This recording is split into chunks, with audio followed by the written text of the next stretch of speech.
Varicocele എന്ന അസുഖത്തെക്കുറിച്ച് കേട്ടിട്ടുണ്ടോ? പുരുഷന്മാരുടെ വൃഷ്ണസഞ്ചിയിൽ വരുന്ന ഞരമ്പുകളുടെ വീക്കമാണ് ഈ ഒരു വെരിക്കോസിൽ. പൊതുവെ വലിയൊരു വേദനയോ വലിയൊരു നീർക്കെട്ടോ വീക്കമോ ഒന്നും പ്രകടമാക്കാത്തൊരു അസുഖമാണ്. എന്നാൽ പുരുഷന്മാരിൽ കൗണ്ട് കുറവ്, ബീജങ്ങളുടെ മോട്ടിലിറ്റി കുറവ്, പുരുഷ വന്ധ്യതയ്ക്ക് ഇതൊക്കെ ഒരു കാരണമാണ് ഈ ഒരു വെരിക്കോസിൽ എന്ന അസുഖം.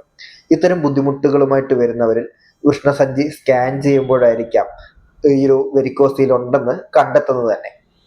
നമ്മുടെ ഇന്നത്തെ ഈ വീഡിയോയിൽ നമ്മൾ ചർച്ച ചെയ്യുന്നത് ഈ ഒരു വെരിക്കോസിലിനെ കുറിച്ചാണ്. അതിനു മുന്നേ ഈ ഒരു ചാനൽ ഇതുവരെ സബ്സ്ക്രൈബ് ചെയ്തിട്ടില്ലെങ്കിൽ ഇപ്പോൾ തന്നെ സബ്സ്ക്രൈബ് ചെയ്യുക. വെരിക്കോസ് വെയിനെ കുറിച്ച് എല്ലാവർക്കും അറിയാമായിരിക്കും. നമ്മുടെ കാലുകളിലെ ഞരമ്പുകൾ വീങ്ങി അവിടെ രക്തം തങ്ങി നിൽക്കുന്ന അവസ്ഥയാണ് വെരിക്കോസ് വെയിൻ. ഇതേ അവസ്ഥ നമ്മുടെ വൃഷ്ണസഞ്ചിയിലെ ഞരമ്പുകൾക്ക് വന്നാലോ? അവിടെയും ഇതേപോലെ ഞരമ്പുകൾ വീങ്ങുകയും രക്തം തങ്ങി നിൽക്കുകയും രക്തമൊഴുക്കിനെ തടസ്സപ്പെടുത്തുകയും ചെയ്യും. ഇതാണ് വെരിക്കോസ് വെയിൻ. ഇത് കൂടുതലും കൗമാരക്കാരിലാണ് കണ്ടുവരാറുള്ളത്. എന്നാൽ ഏത് പ്രായത്തിലും ഈ ഒരു ബുദ്ധിമുട്ട് വരാമെന്നാണ് റിസർച്ചുകൾ പറയുന്നത്. പൊതുവെ ഇന്നത്തെ ഒരു കാലഘട്ടത്തിൽ ഒരു 10% പേർക്ക് ഈ ഒരു ബുദ്ധിമുട്ട് ഉണ്ടെന്നും ചില റിസർച്ചുകൾ കാണിക്കുന്നുണ്ട്.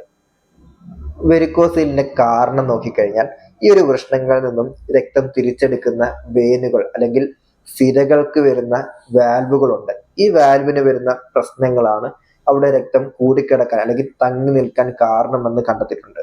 അതായത് ഈ വാൽവ് എന്ന് പറയുന്നത് ഒരു ദിശയിലേക്ക് മാത്രം രക്തം ഒഴുകാൻ സഹായിക്കുന്ന ഒരു കാര്യമാണ്. ഈ ഒരു വാൽവുകൾക്ക് അവിടെ തകരാറ് സംഭവിക്കുമ്പോൾ അവിടെ ആ ഒരു ദിശയിലേക്കുള്ള രക്തമൊഴുക്കിനെ തടസ്സപ്പെടുകയും അവിടെ കൂടുതൽ രക്തം തങ്ങി നിൽക്കുകയും അവിടെ മെല്ലെ വീർത്തു വരികയും ചെയ്യും. ആ ഞരമ്പുകളെല്ലാം വീർത്തു വരികയും ചെയ്യും. ഇതാണ് വെരിക്കോസ് വെയിനിന്റെ കാര്യത്തിലും സംഭവിക്കുന്നത്, അതേപോലെ വെരിക്കോസ് സീലിന്റെ കാര്യത്തിലും സംഭവിക്കുന്നത്. ഇങ്ങനെ ഞരമ്പുകൾ വീർത്ത് കിടക്കുമ്പോൾ അവിടെ ശുദ്ധ രക്തം ഒഴുകുന്നത് തടസ്സപ്പെടുകയാണ് ചെയ്യുന്നത്. അതായത് കൃത്യമായിട്ടുള്ളൊരു രക്തചംക്രമണം അവിടെ നടക്കാറില്ല, ബ്ലഡ് സർക്കുലേഷൻ അവിടെ നടക്കാറില്ല. ഇങ്ങനെ വരുമ്പോൾ നമ്മുടെ വൃഷ്ണങ്ങളിലേക്ക് ആവശ്യത്തിനുള്ള ഓക്സിജൻ എത്തുന്നതും അല്ലെങ്കിൽ ന്യൂട്രിഷൻസ് എത്തുന്നതും കുറയുന്നു. തത്ഫലമായിട്ട് ഈ ഒരു വൃഷ്ണങ്ങളുടെ പ്രവർത്തനം തന്നെ മെല്ലെ മെല്ലെ കുറഞ്ഞുകൊണ്ടിരിക്കും. ഈ വൃഷ്ണങ്ങളാണ് നമ്മളുടെ പുരുഷബീജങ്ങളും അതുപോലെ ചില ഹോർമോണുകളും ഉൽപ്പാദിപ്പിക്കുന്ന ഗ്രന്ഥി. ഇങ്ങനെ ഇതിന്റെ ഉൽപാദനമെല്ലാം കുറയുമ്പോൾ പുരുഷവന്ധ്യത എന്നൊരു അവസ്ഥയിലേക്ക് മാറാറാണ് പതിവ്. വെരിക്കോസിലിന്റെ ലക്ഷണങ്ങൾ ഏതൊക്കെയാണെന്ന് നോക്കിക്കഴിഞ്ഞാൽ മിക്കവരിലും കാണപ്പെടുന്നത് വളരെ ചെറിയൊരു വേദന എപ്പോഴെങ്കിലും വൃഷ്ണങ്ങളിൽ അനുഭവപ്പെടാറുണ്ട് എന്നതാണ്.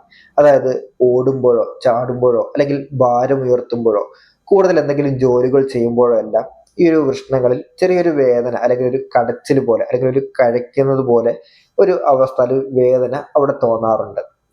മറ്റൊന്ന് തോന്നുന്നത് ഈ ഒരു വൃഷ്ണസഞ്ചിയുടെ ഭാരം കൂടുന്നതായിട്ടും ചിലർക്കെല്ലാം അനുഭവപ്പെടാറുണ്ട്. അതേപോലെയാണ് ഈ ഒരു രക്തമൊഴുക്കെല്ലാം തടസ്സപ്പെട്ടിട്ട് അവിടെ വൃഷ്ണസഞ്ചിയുടെ വലിപ്പം കുറയുന്നതായിട്ടും ചിലർക്ക് കാണാറുണ്ട്. പിന്നെ ഇത് നമ്മൾ പരിശോധിച്ച് നോക്കുമ്പോൾ ഈ വൃഷ്ണസഞ്ചിക്കുള്ളിൽ മാലകൾ പോലെ ഒരു എന്തെങ്കിലും തടയുന്നത് പോലെ കാണാം. അത് നമ്മുടെ ഈ ഞരമ്പ് തടയുന്നത് നമുക്ക് തൊട്ട് നോക്കി പരിശോധിക്കാൻ പറ്റും. ഇതൊക്കെയാണ് ഈ ഒരു വെരിക്കോസിലിന്റെ പൊതുവെ ഉണ്ടാകുന്ന ലക്ഷണങ്ങൾ. കൃത്യമായി ഈ ഒരു വെരിക്കോസിൽ മനസ്സിലാക്കണമെന്നുണ്ടെങ്കിൽ വൃഷ്ണസഞ്ചിനെ ഒരു അൾട്രാസൗണ്ട് സ്കാനിങ് ആണ് ചെയ്യാറ്. ഈ ഒരു സ്കാനിങ് ചെയ്യുന്നത് വഴി നമ്മുടെ വൃഷ്ണസഞ്ചിയിലെ ഞരമ്പുകൾക്കുണ്ടാകുന്ന വീക്കവും അതേപോലെ ഈ ഒരു വൃഷ്ണങ്ങളുടെ വലുപ്പവും നമുക്ക് തിരിച്ചറിയാൻ സാധിക്കും. വെരിക്കോസ് വെയിൻ പരിഹരിക്കാൻ കൃത്യമായ മരുന്നുകൾ വഴി സാധിക്കുന്നതാണ്.